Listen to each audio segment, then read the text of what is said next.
I'm Dr. David Hill, and today we're going to talk about how to control fungal sinusitis. Now, fungal sinusitis actually comes in several different forms, but pretty much all of them are going to require the help of an ear, nose, and throat specialist, an ENT or otolaryngologist, to help control. Probably the most common and most benign form is called fungal ball. This is literally sort of a wad of fungi, usually aspergillus, that invades or lives in the maxillary sinuses. Those are the ones right here in the front of your face. The symptoms may be very much like bacterial sinusitis with pain, discomfort, fullness. However, instead of responding to antimicrobial therapies or antibacterial therapies, they just don't.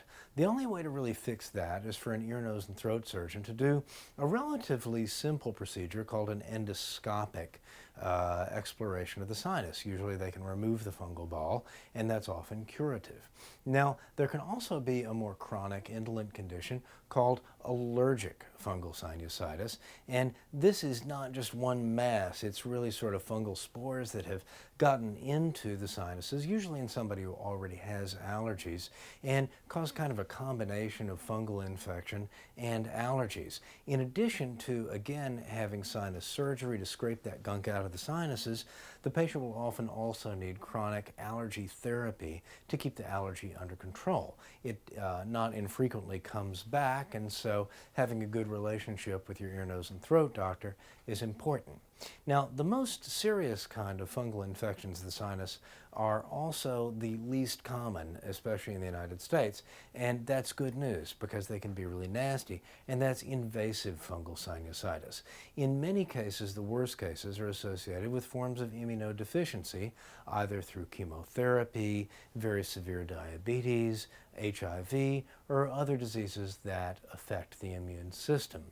That can be a life-threatening and very serious disease that usually requires a combination of surgical approach and antifungal medications, usually very aggressively, because that disease can be quite deadly. So, if you have sinus inflammation, pressure, or discomfort that does not seem to be responding to the usual therapies, that's lasting too long, you definitely want to have your primary care physician find you an ear, nose, and throat doctor who can help you out and figure out whether fungi may be responsible.